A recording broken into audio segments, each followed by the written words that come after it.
Você que está assistindo às aulas de física não deve esquecer que esse é um curso universitário na televisão. Trata-se do curso básico da Universidade de São Paulo, colocado à sua disposição. Portanto, se você não está entendendo, é porque ainda você não está na universidade. Mas faça um esforço que você chega lá. Até o presente momento, nós estudamos como que as cargas se distribuem em superfícies, como que são os campos elétricos entre essas distribuições de cargas. Verificamos que o campo é função da quantidade de carga, mas também da geometria dessas cargas no espaço.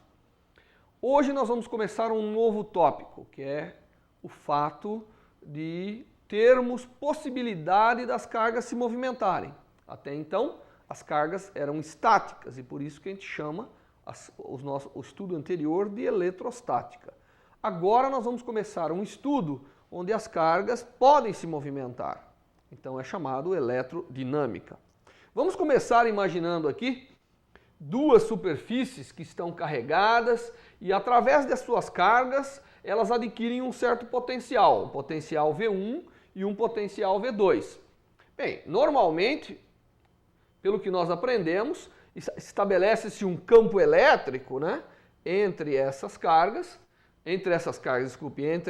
superfícies, não é verdade? Mas as cargas aqui não podem se movimentar porque o meio existente é o chamado meio dielétrico. Então, o meio dielétrico é um meio que nós estudamos que eles não podem conduzir, as cargas não podem se propagar. As cargas podem sim se propagar por um meio que é um condutor. Então, se nós tivermos um meio condutor, aí sim é possível que essas cargas se propaguem. Então, nós vamos agora substituir este meio dielétrico por um meio que é um meio chamado um meio condutor. Então, agora, entre essas duas superfícies, nós vamos colocar um meio que tem a capacidade de conduzir cargas. Estes são os metais, por exemplo, né? Os metais ou mesmo os semimetais, em determinadas situações, podem conduzir muito bem as cargas. E o que vai acontecer? Vai acontecer que, como para estabelecimento do potencial, essas superfícies tiveram que ser carregadas, agora vai ser possível que cargas caminhem do potencial maior para o potencial menor, caso elas sejam cargas positivas. Então as cargas positivas vão caminhar. Claro que se eu tiver nesse material elétrons, que são cargas negativas, né? Os elétrons, que são cargas negativas, eles vão caminhar contrário ao campo. De qualquer maneira, nós teremos agora essa condução. E para caracterizar essa condução, nós temos que definir algumas grandezas diferentes. Até agora nós não falamos em cargas transportadas. Agora, como nós vamos falar em cargas transportadas, é necessário que a gente crie alguns conceitos novos, que é o caso do conceito de corrente elétrica. Deixa eu dizer primeiro que corrente elétrica e o movimento das cargas é um assunto extremamente importante e é graças ao movimento das cargas, é graças às correntes elétricas que nós temos uma infinidade de aplicações da eletricidade.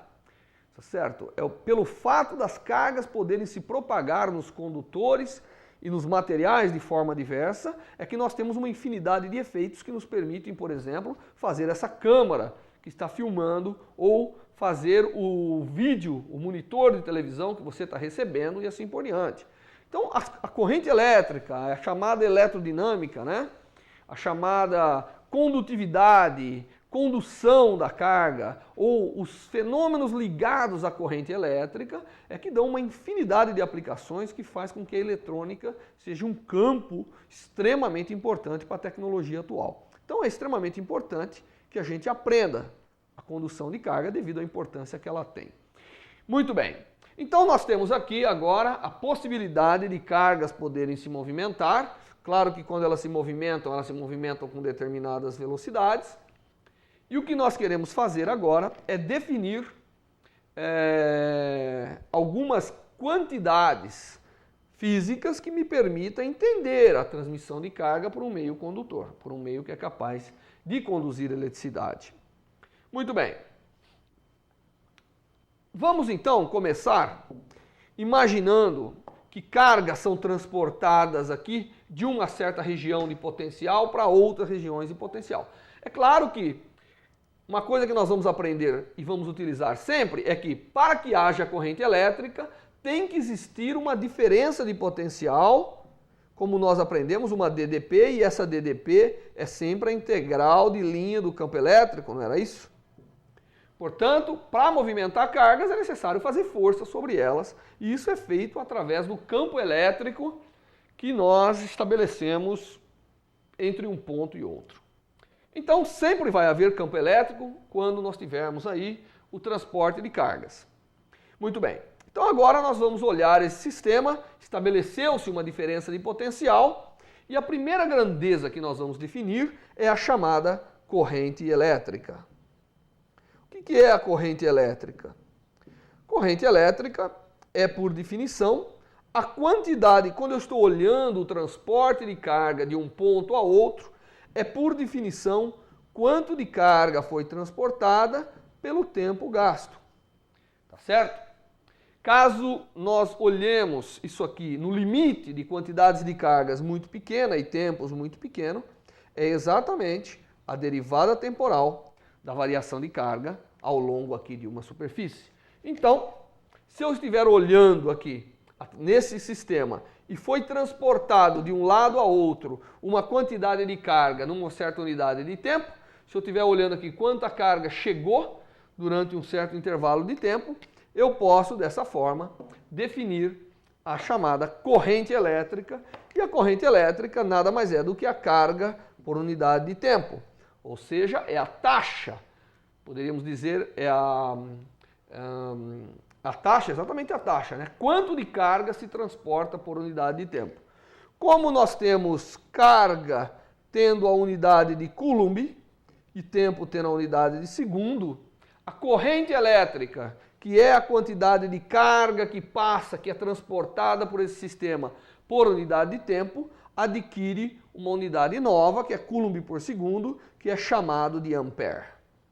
Então, 1 ampere é o transporte de 1 Coulomb em 1 segundo. Tá certo? Então, quando eu tenho uma corrente elétrica de 1 ampere, significa que em 1 segundo foi transportado, passou por essa região, 1 Coulomb de carga.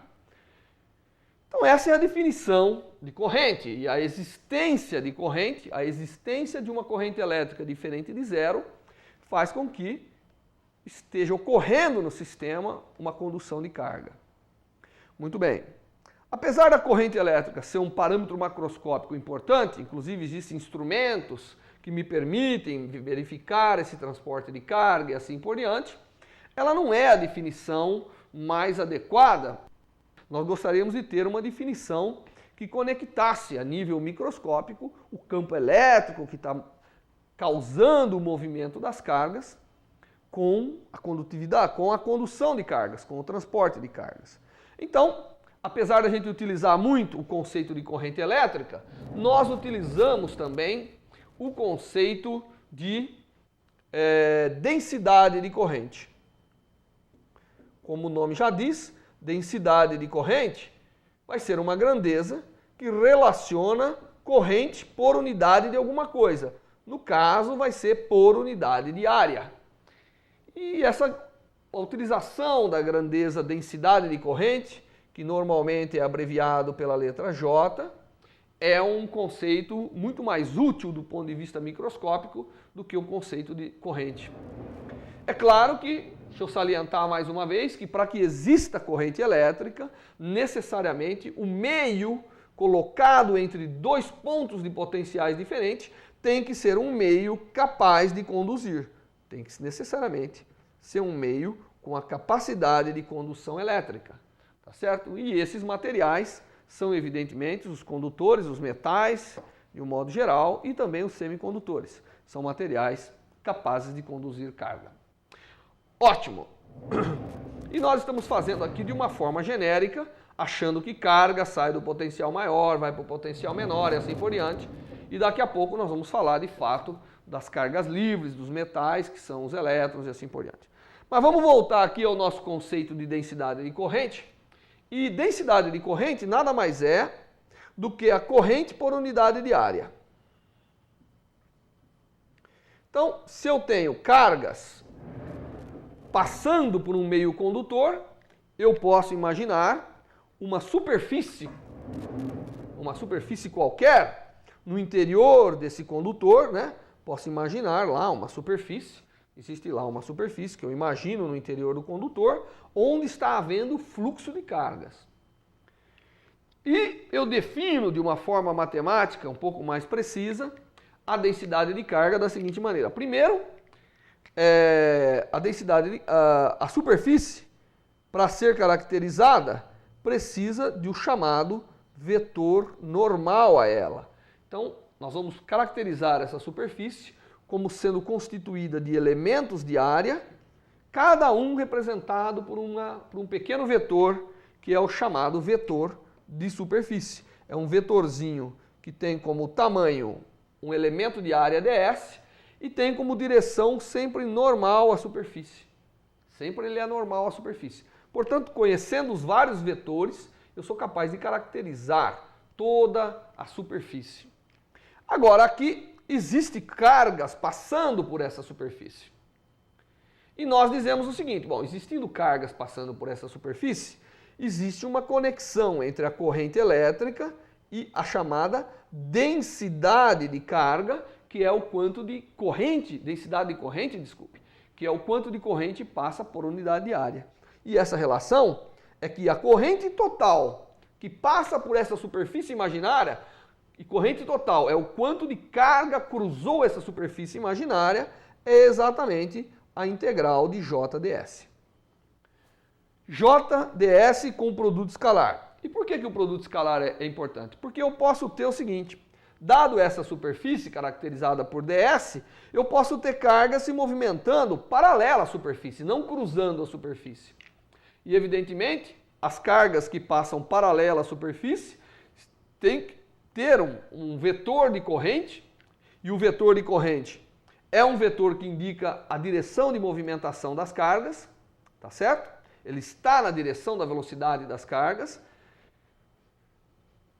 O vetor densidade de corrente, sendo paralelo à superfície, é perpendicular a ds e, portanto, dá um produto escalar zero. Ou seja, cargas passando paralela à superfície não contribuem para cargas passando pela superfície. Não é verdade? Eu olhando essa superfície aqui, se eu tiver um vetor densidade de corrente aqui, significa que as cargas estão nessa direção. Nada está cruzando aqui. Portanto, o produto escalar de ds com j é zero. E essa corrente que eu estou calculando aqui é exatamente a quantidade de corrente elétrica, que nada mais é do que a carga por unidade de tempo, que cruza essa superfície.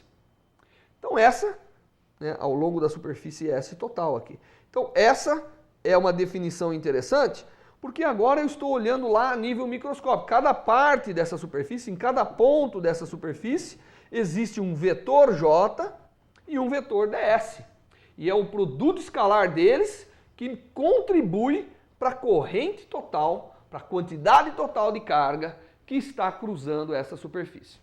Então, esse é um conceito importante, o de densidade de corrente, e que para você possa entender um pouco melhor o que ela significa, nós vamos imaginar uma situação bem simples, que é uma situação seguinte. Imagine que eu tenho aqui uma superfície circular de área A, tá certo? E eu tenho aqui um fluxo ou uma densidade de corrente chamada J nessa direção perpendicular a ds.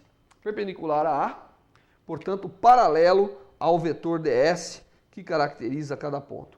Nesse caso, sendo J paralelo a ds, o valor do produto escalar é o produto deles, tá certo? E sendo a densidade de corrente constante, então aqui em todo ponto do espaço eu tenho a mesma densidade de corrente em todos os passos. Então ela é o mesmo valor do vetor J em todos os pontos da superfície.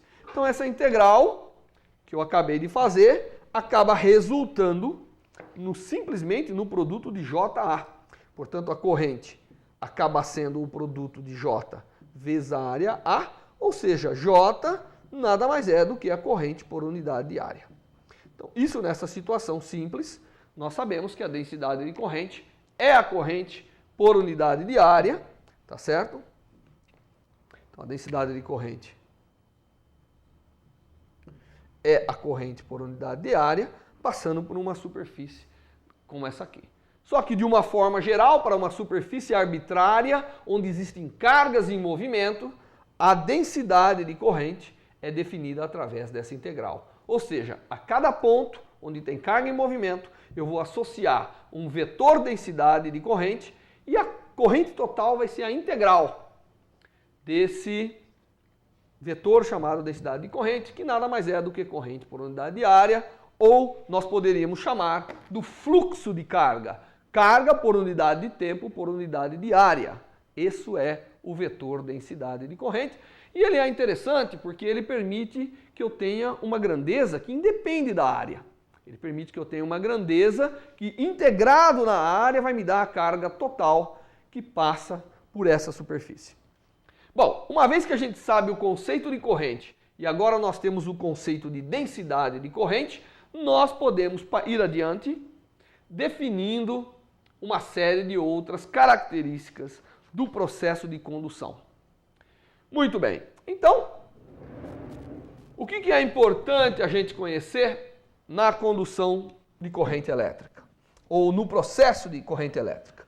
É importante que a gente saiba o conceito de corrente elétrica, que nada mais é do que carga por unidade de área que passa por uma certa superfície, e também o conceito de corrente ou densidade de corrente elétrica, que nada mais é do que um conceito que associa a cada ponto do espaço onde existe carga em movimento um fluxo de carga, de tal forma que a corrente total é a integral ao longo de toda a superfície considerada, né? A corrente total que passa por aquela superfície é a integral desse fluxo de cargas ou desse vetor densidade de corrente. E o que é mais interessante é que isso é uma grandeza vetorial para caracterizar o movimento de cargas, que é causado por um vetor, que é o vetor campo elétrico. Então nós vamos poder fazer mais adiante uma associação mais rica entre o vetor densidade e o vetor campo elétrico.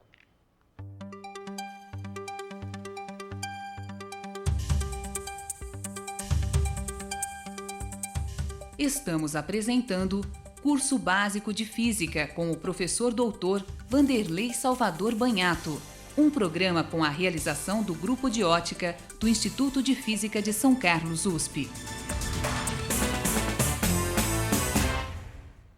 Você que está assistindo às aulas de física não deve esquecer que esse é um curso universitário na televisão.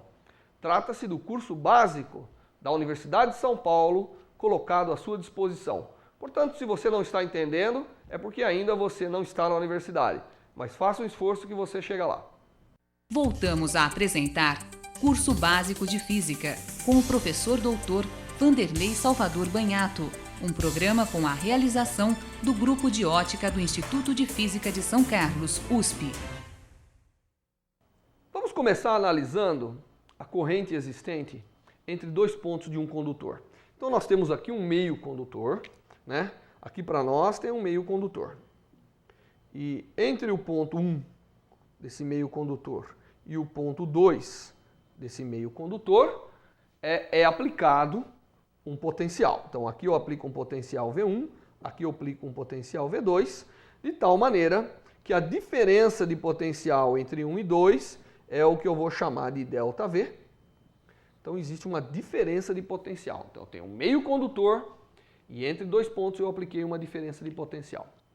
Quando eu aplico a diferença de potencial, evidentemente, existe aqui um campo elétrico e esse campo elétrico vai ser capaz de conduzir, de levar as cargas elétricas de um lado para outro.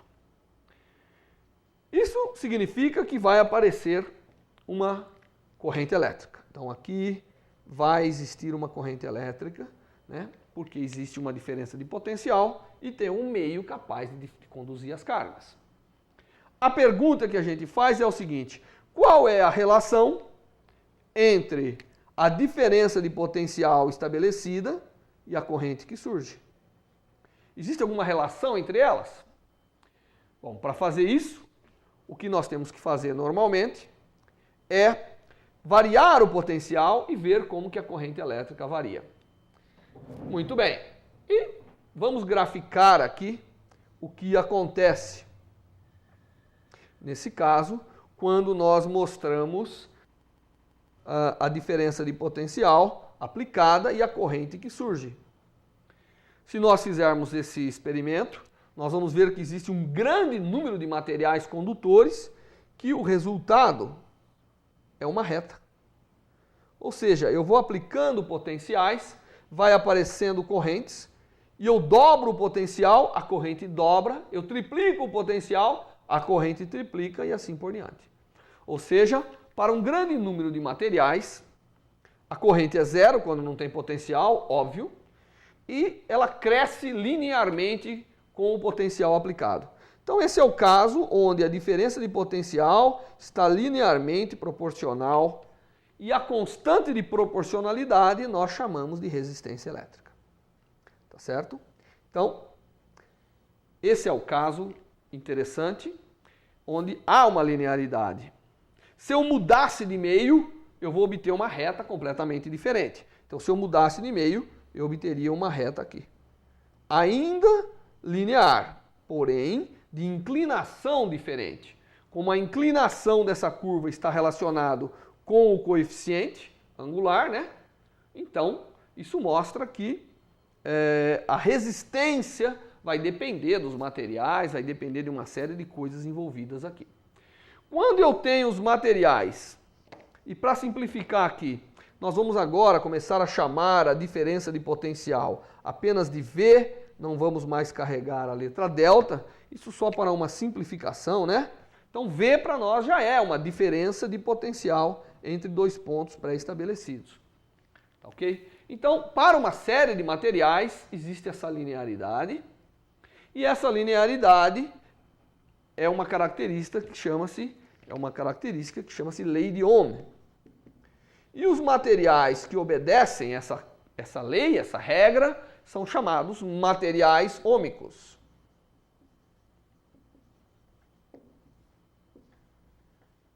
Então, o que são materiais ômicos? São aqueles onde a corrente e a diferença de potencial são proporcionais.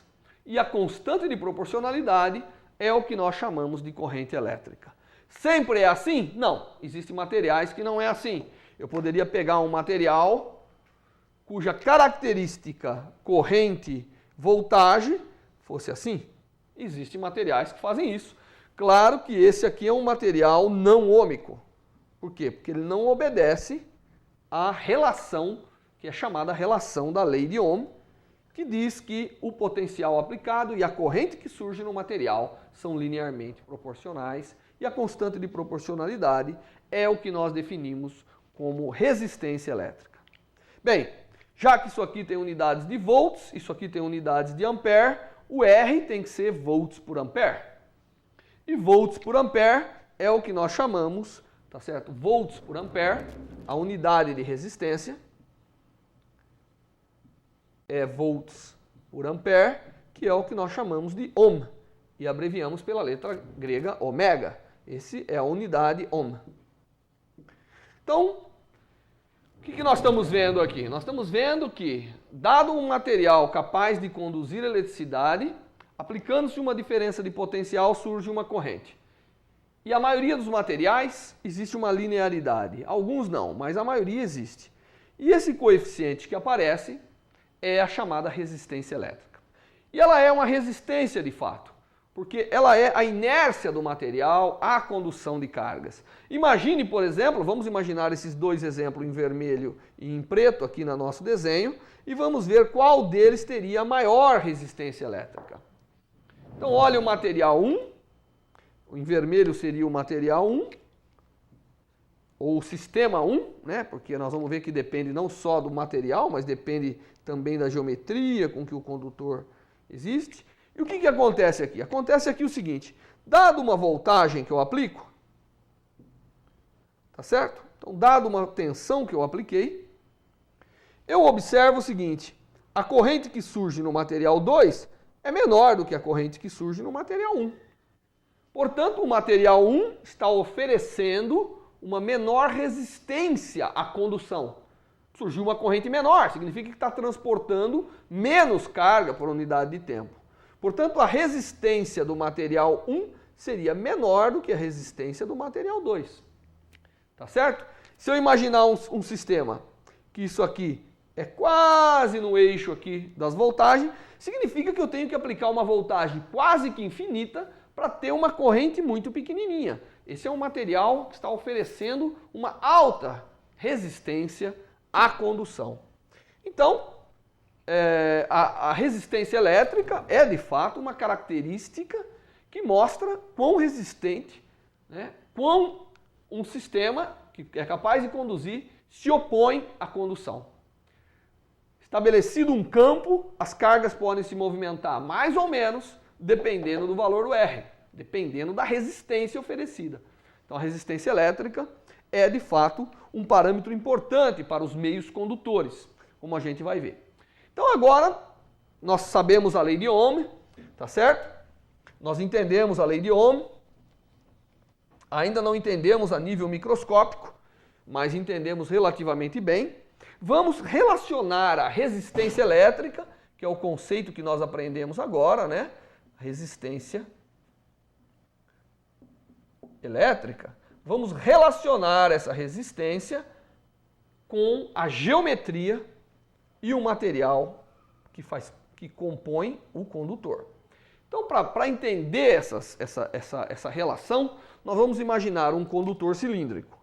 Então, vou imaginar aqui que eu tenho um cilindro feito de um material condutor, tá certo? Então, aqui é um cilindro maciço. Se eu olhasse esse cilindro, eu veria aqui uma secção transversal que tem uma área A, tá certo? Esse meu condutor tem aqui um comprimento que nós vamos chamar de comprimento L, e nós queremos saber como que a resistência elétrica, tá certo? Porque eu sei agora que se eu chegar aqui e estabelecer entre esse ponto e esse ponto uma diferença de potencial elétrico, haverá o aparecimento de uma corrente elétrica, não é isso? E elas estão relacionadas pela lei de Ohm. Então eu tomei aqui um condutor que obedece à chamada lei de Ohm. Agora eu vou fazer a seguinte experiência. A primeira experiência que eu vou fazer, ao invés de vir aqui e estabelecer a diferença de potencial desse ponto a esse, e medir a corrente entre esse ponto a esse, eu vou fazer o seguinte, eu vou chegar aqui e vou cortar esse material bem no meio, bem na posição L/2. Nós sabemos de estudos anteriores que se tudo isso aqui tem uma diferença de potencial V, a metade tem que ter uma diferença de potencial V/2. Não é verdade? Porque nós temos que lembrar que a diferença de potencial advém, né? Se eu escrevesse aqui quem é a diferença de potencial, ela é exatamente uma integral de linha do campo, e que aqui no caso, o campo elétrico existente vai ser exatamente E de tal maneira que E vezes L é a diferença de potencial.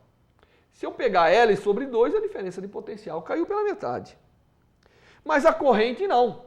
Então, se eu só olhar essa porção desse cilindro, a diferença de potencial caiu pela metade, mas a corrente não, porque a corrente, se tudo isso é V e tudo isso é R, tá certo? Essa relação é verdadeira. Para o outro sistema, V/2 tem que ser igual a um R' vezes I, porque o I permanece igual. Se eu colocar no lugar do V RI,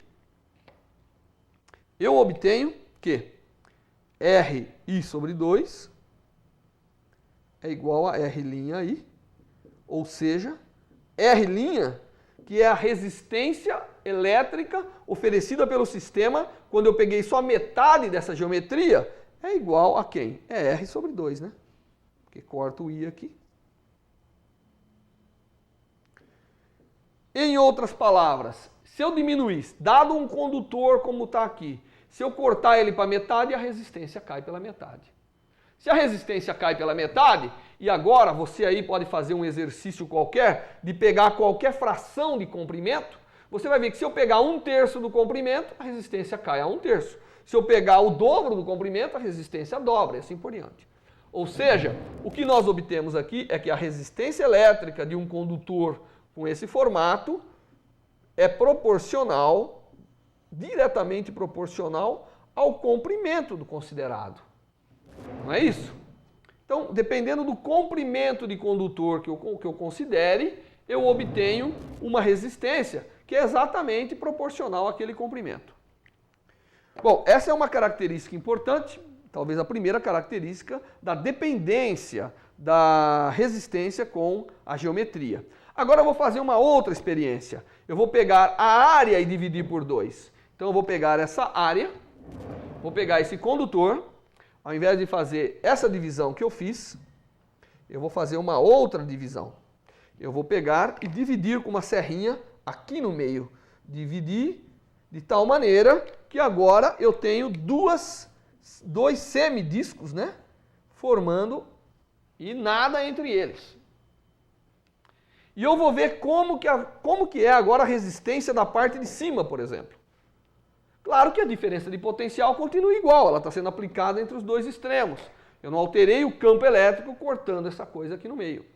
Então, a diferença de potencial permaneceu igual, tá certo? Então, nessa nova situação, que eu estou olhando a condução numa metade, mas uma metade cortada ao longo do comprimento, né?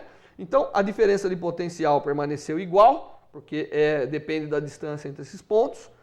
Porém, a corrente agora, que vinha fluindo uniformemente em tudo, metade dela vai estar fluindo aqui em cima e metade dela vai estar fluindo aqui embaixo. De tal maneira que por aqui está passando I sobre 2 e por aqui está passando I sobre 2, não é verdade? Então, o que acontece? Acontece que a corrente mudando significa que mudou a resistência. Então, se eu olhar só essa metade aqui de cima, ou a metade de baixo, tá certo? A resistência, que portanto a área ficou dividida por 2, né? Quando eu dividi, a área ficou dividida por 2. Então, comparando isso, o que nós obtemos? Nós obtemos que R', quando eu dividi a área por 2, a resistência, cortando tudo isso, ficou multiplicada por 2. Então, diminuindo a área, aumenta a resistência. Ou seja, na minha linguagem aqui, eu posso dizer que a resistência elétrica ela é proporcional ao inverso da área. E, evidentemente, isso que eu fiz aqui, dividindo a área por 2, você pode fazer aí na sua casa, dividindo por 4. A corrente vai ser dividida por 4, portanto, a resistência vai ser multiplicada por 4. Então, nós temos essas duas relações que mostram que a resistência elétrica de um condutor depende do seu comprimento, e ela é proporcional e inversamente proporcional à sua área de secção. Eu posso combinar essas duas relações para dizer que a resistência de um condutor é proporcional a L sobre A e a constante de proporcionalidade é o que nós chamamos de resistividade elétrica. Então, agora nós temos que a resistência elétrica de um condutor depende da sua forma, portanto depende da geometria através da razão comprimento-área e depende do material. Ρ só depende do material. Para cada tipo de condutor, a resistividade tem um valor diferente. Então, toda a geometria, todo o formato do condutor está colocado nos seus parâmetros geométricos, comprimento e área de secção. E toda a dependência do material está colocada na chamada condutividade. Essa é uma regra importante que mostra como que a resistência elétrica depende dos parâmetros geométricos e do material que compõe um certo condutor. Em termos dessa nova definição de resistência, nós podemos ver como que a lei de Ohm fica. Nós aprendemos que a lei de Ohm estabelece que a diferença de potencial é R vezes I. Mas nós sabemos que a diferença de potencial nada mais é do que o produto do campo elétrico pela distância. E a resistência, agora nós aprendemos que é Ρ, que é a resistividade elétrica, vezes L sobre A, vezes I. Bom, o L cancela. I sobre A é a nossa definição de J. Portanto, eu obtenho que o campo elétrico, e agora eu vou introduzir a notação vetorial, é exatamente proporcional ao fluxo de cargas, ou seja, a densidade de corrente, e a constante de proporcionalidade é a chamada resistividade do material. Essa é uma outra forma de se expressar a lei de Ohm, só que ela é uma forma importante porque ela vale localmente.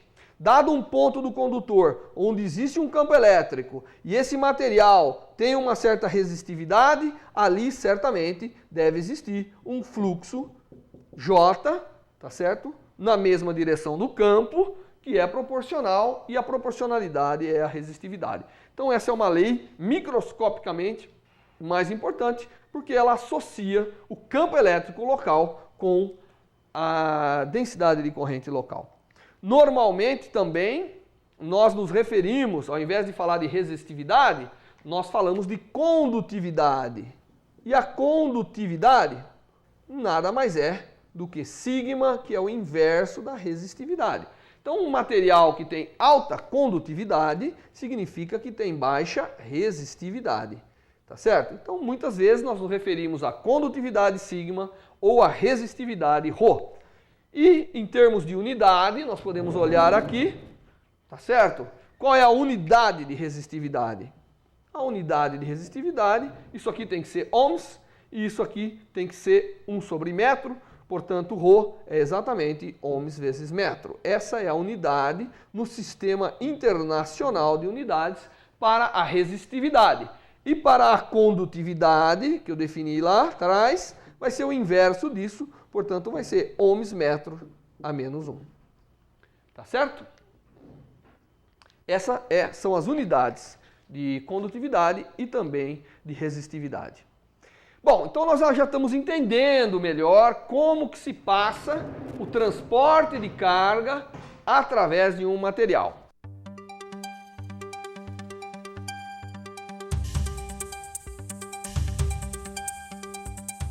Estamos apresentando Curso Básico de Física com o professor doutor Vanderlei Salvador Banhato, um programa com a realização do Grupo de Ótica do Instituto de Física de São Carlos, USP.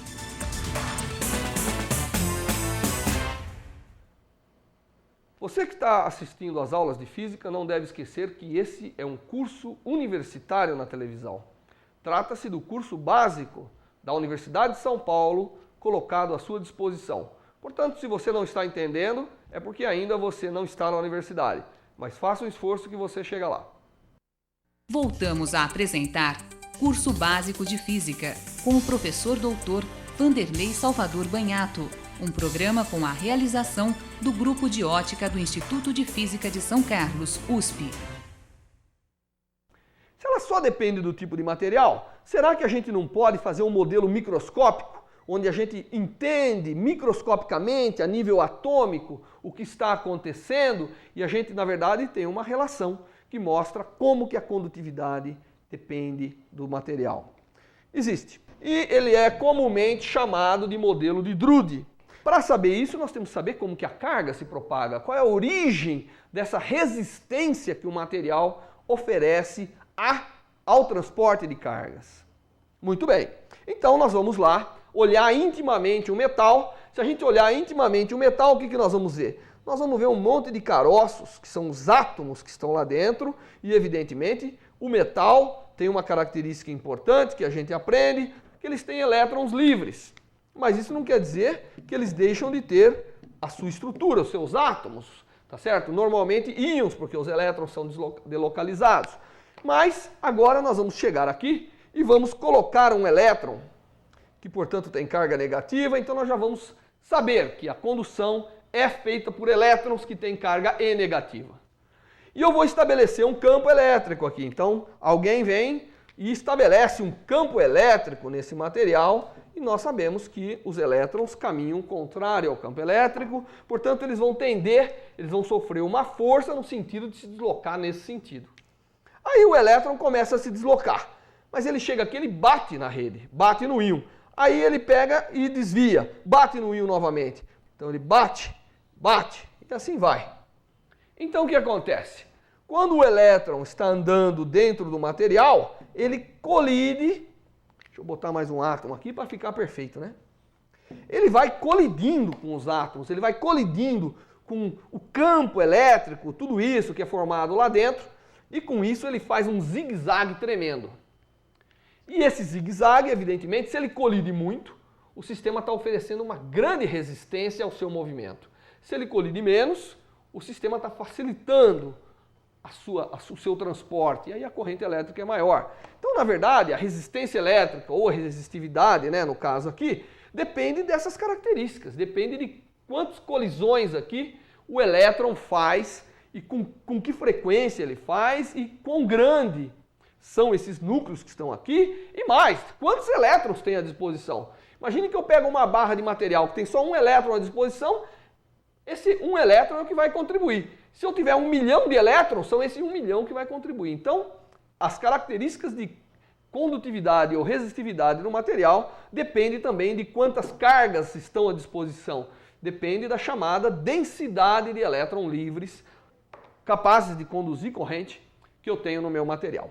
Então nós vamos usar esse modelo, esse é um modelo microscópico, envolve os átomos da rede, né? Ou vocês podem encontrar como os íons da rede, mas não faz diferença. São centros nos quais os elétrons ou as cargas que estão sendo conduzidas colidem, tá certo? E, portanto, elas não podem livremente serem conduzidas, elas têm que colidir, fazendo esse zigue-zague. Mas a presença do campo faz que, efetivamente, haja um deslocamento do elétron, portanto, há uma velocidade média que arrasta o elétron de um lado para outro, e isso é que, efetivamente, produz a corrente elétrica, a condutividade. Vamos assumir o nosso modelo, tem uma carga E na presença de um campo. Isso significa que há uma força feita sobre o elétron, que nós sabemos que vale menos E vezes E. Tá certo? Então eu vou escrever que a aceleração, como isso é massa vezes a aceleração, é menos E vezes a amplitude do campo, ou seja, a aceleração que os elétrons estão sentindo é menos a carga do elétron, e menos, aqui eu estou colocando o menos já para caracterizar que a carga do elétron é negativa. Então ela é, na verdade, a carga do elétron vezes o campo elétrico dividido pela massa. Mas, entre uma colisão e outra, o elétron adquire uma velocidade. E essa velocidade, nós sabemos, é a aceleração vezes tempo. Portanto, a velocidade que o elétron adquire é a sua aceleração vezes o tempo. E agora, eu posso fazer o seguinte, qual é a velocidade média que ele adquire? Bom, vai depender de quanto tempo o campo pôde atuar sem que ele colidisse, porque ele só adquire velocidade enquanto ele não acha um centro de colisão. Quando ele colide, ele perde a velocidade. Portanto, a velocidade média é igual a menos E vezes Ezão, dividido por M, vezes tal. E tal, para nós, é o chamado tempo médio entre colisões, que também, às vezes, é mencionado como tempo de relaxação. Quer dizer, é o tempo médio no qual o elétron ganha energia do campo aplicado e cede essa energia para os átomos do metal. Aliás, esse mecanismo do qual o elétron cede energia para os átomos do metal é que aquece o metal. É que é responsável pela chamada dissipação de energia ou efeito Joule, que nós vamos calcular em alguns minutos. Muito bem, então eu tenho mais a velocidade média. E a velocidade média depende do tempo médio de colisão, né? Foi só tirar a média dessa expressão de cima, a velocidade média, tudo isso aqui é constante, é a média do tempo entre colisões. Essa é a velocidade que o elétron adquire. Muito bem, então agora, para que a gente saiba como que esse movimento resulta em uma corrente elétrica efetiva, nós vamos imaginar um material, nós vamos pegar aqui um material, uma porção do material, vamos imaginar uma área A fictícia e vamos perguntar assim, quantos elétrons passam por essa área? Aí você vai falar assim, bom, os elétrons que vão passar por essa área, em que tempo? Eu vou falar, num tempo ΔT, então nós vamos fixar o tempo. Quantos elétrons passam por essa área num tempo ΔT? Se eu souber calcular isso, eu sei calcular a corrente, e aí quem sabe relacionar a corrente com o potencial e assim por diante. Bom, se esse material tiver uma densidade N de elétrons aqui dentro, capazes de se movimentar, né? São chamados elétrons livres, passarão por essa superfície todos aqueles que tiverem a uma distância V∆T, no momento que eu começo a marcar o tempo. Quando eu começo a marcar o tempo, os elétrons estão se deslocando com velocidade média. Todos aqueles que estiverem dentro desse cilindro passarão por essa superfície, porque eles têm velocidade média v. Quantos são esses elétrons? Bem, o número de elétrons que passa é exatamente a densidade deles, que nós chamamos de N, vezes o volume desse cilindro, que é exatamente V médio ΔT vezes A. Esse é o número de elétrons que passa. Portanto, a carga total que passou por lá durante o tempo ΔT é a carga do elétron vezes o número deles. Portanto, a corrente elétrica basta dividir pelo tempo. Portanto, a corrente elétrica, que é I igual a ΔQ sobre ΔT, é igual a menos E NV A. E quem é, então, a densidade de corrente que passou por essa superfície? Bom, a densidade de corrente basta dividir tudo por A. Portanto, a densidade de corrente, que é igual a I sobre A, tá certo? É igual a menos E NV. Ótimo. Então, agora eu tenho J. Então, eu vou voltar aqui em cima. Vou falar, bom, vou substituir a velocidade média por essa expressão. Tá certo? E vou obter quem que é J. Então, eu vou lá, reproduzo aquela expressão. J é igual a menos E vezes a densidade de elétrons livres vezes a velocidade média, né? Estou pegando só essa expressão aqui. ENV. Então, é menos EN vezes menos E sobre M tal. Ou seja, eu vou reescrever essa expressão para escrever que J é igual a N vezes E quadrado tal dividido pela massa do elétron vezes o campo elétrico. Muito bem. Ótimo. Então, com isso, eu fui capaz de ir lá a nível microscópico e calcular quem é a densidade de corrente quando um campo elétrico é aplicado. E isso depende da quantidade de elétrons livres ou elétrons de condução, depende da carga, da massa e principalmente do tempo de relaxação. Se eu tenho um material, antes de falar do material, vamos relembrar a lei de Ohm, que diz que J é igual a sigma, né? Que é o inverso de ρe. Essa é a condutividade do material. Portanto, a condutividade, se eu comparo as expressões, a condutividade do material, que é a resistividade a menos 1, tá certo? É igual a N vezes E quadrado tal sobre M. Ou seja, quanto mais cargas livres tem o meu material, maior é a condutividade, menor a resistividade. Quanto maior é o tempo entre colisões, significa que o elétron consegue adquirir mais energia, mais velocidade, antes de perder para a rede de átomos que formam o material. Maior também é a minha condutividade. E, evidentemente, quanto maior é a massa, menor é a condutividade, porque maior massa significa maior inércia. E o campo elétrico gasta mais para produzir a mesma velocidade. Então, com isso, a gente consegue calcular, a partir de propriedades intrínsecas do material, quem é a condutividade. Rho, invertendo essa expressão. Portanto, ela é a massa do elétron dividido por N, E quadrado vezes tal. Essa é a resistividade do material. Ela depende somente das características do material, né? Então, a resistência oferecida por um condutor, quando se estabelece um potencial com relação à condução de cargas, ela depende do material através dessa expressão e depende da geometria do condutor, como nós já vimos. Por quê? Porque é a forma da corrente se espalhar mais ou menos. Então, isso estabelece um modelo microscópico para a condutividade. Nós sabemos agora entender a nível microscópico o que está acontecendo. O campo elétrico acelera os elétrons livres que conduzem carga, que são os portadores de carga no material. Eles colidem com os átomos que constituem a rede do material e dão energia para ele. E essa energia que é dada, de fato, é a energia dissipada e chama-se efeito Joule. Só para ter uma ideia, vamos considerar um exemplo, o cobre, o elemento cobre. Ele tem uma densidade de elétron, basta você olhar aí na tabela periódica, que é 8,47 10 a 28 por metro cúbico, é quantos elétrons livres tem no cobre. A carga do elétron nós sabemos que é 1,6 10 a menos 19 coulomb. Nós sabemos que a massa do elétron é igual a 9,11 10 a menos 31 quilogramas.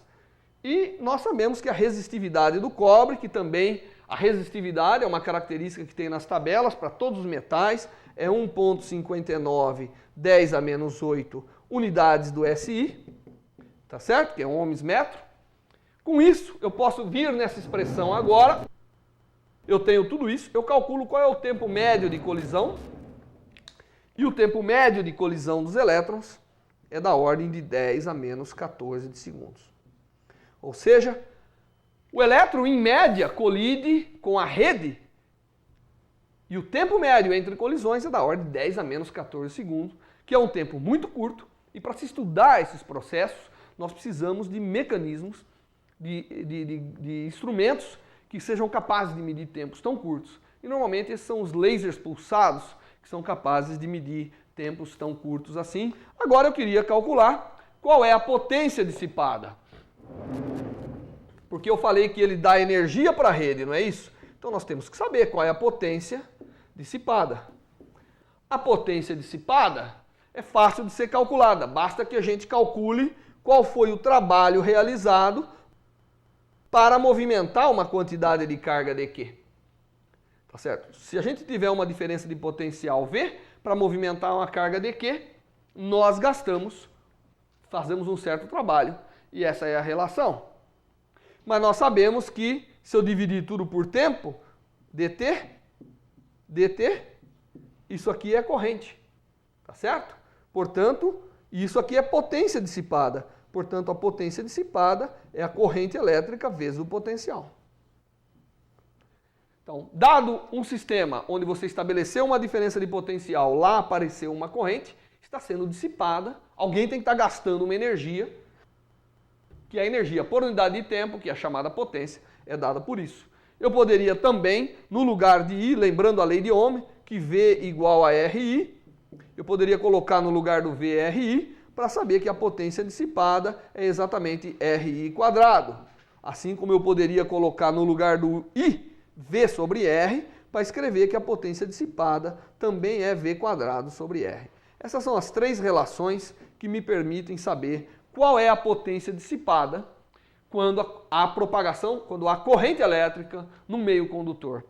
Qual é o mecanismo microscópico de dissipação de energia? É fácil de saber. São as colisões do elétron com a rede. Nós vamos aprender no futuro que existe mais do que isso, né? Não é só essas colisões.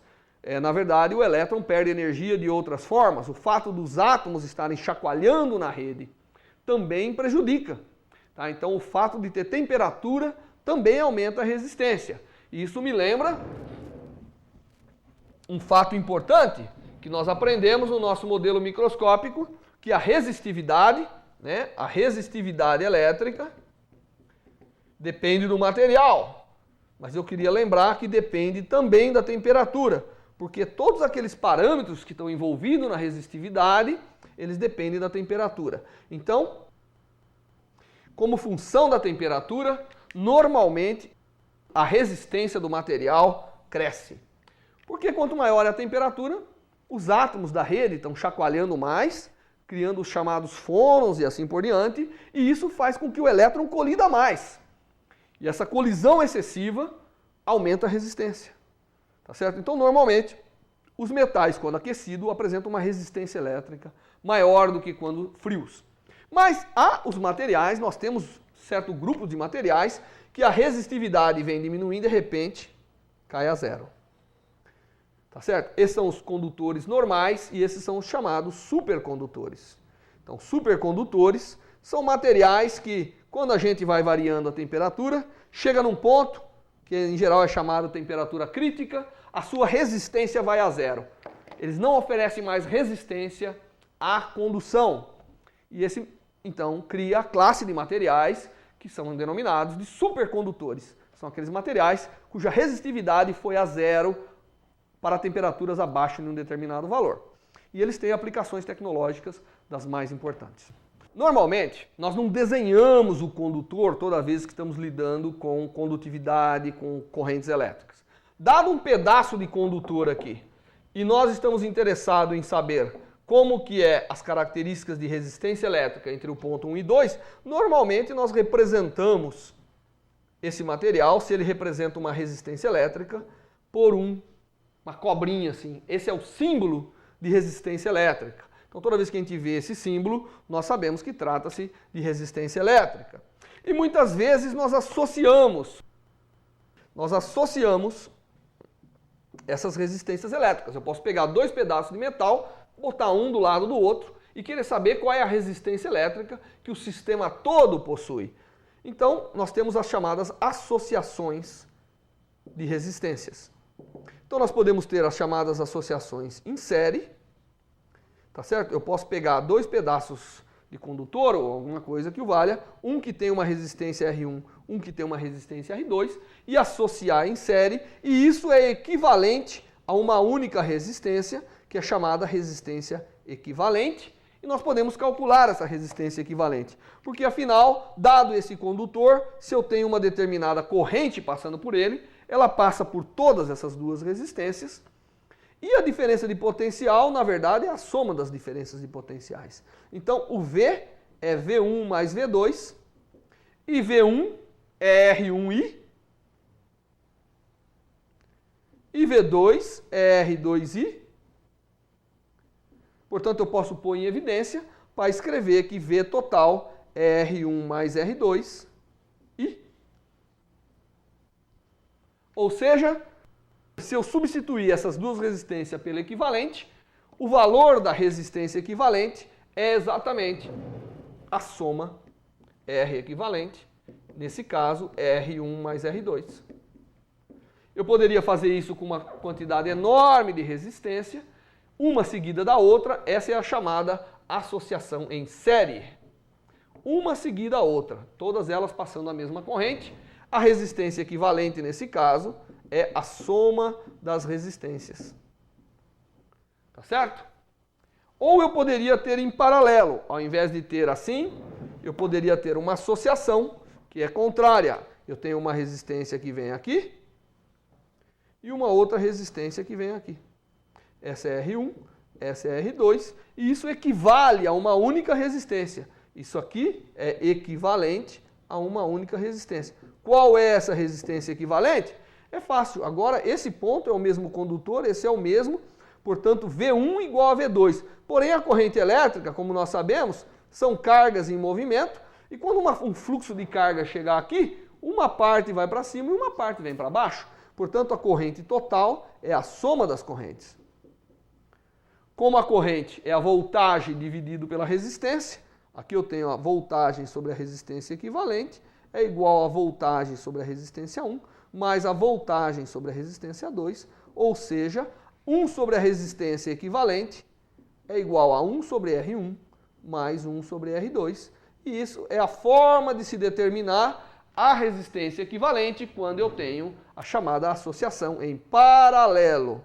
Então, em paralelo, são elementos resistivos que estão conectados ao mesmo ponto. E nesse caso, 1 sobre a resistência equivalente é a soma de 1 sobre as várias resistências que fazem parte do meu sistema. Estou correndo um pouco nessa parte de associação, porque nós deveremos ver de novo em circuitos como fazer a associação de resistências. Com as expressões que nós vimos da resistência em função da resistividade, é possível a gente determinar a resistência elétrica de qualquer configuração de condutores. Vamos imaginar um condutor que ele é feito da seguinte maneira. Ele é um cilindro oco, onde a superfície interna tem raio RA, a superfície externa tem raio RB, e ele tem um comprimento L minúsculo, e eu quero saber qual é a resistência elétrica entre a superfície interna e a superfície externa. Eu quero saber quem é a resistência elétrica entre esses dois pontos. Ele é um condutor que é feito de um material de condutividade ρ. Bom, para fazer isso, eu tenho que aplicar aquela fórmula que diz que a resistência, tá certo, é igual a ρ L sobre A. Só quem é L e quem é A?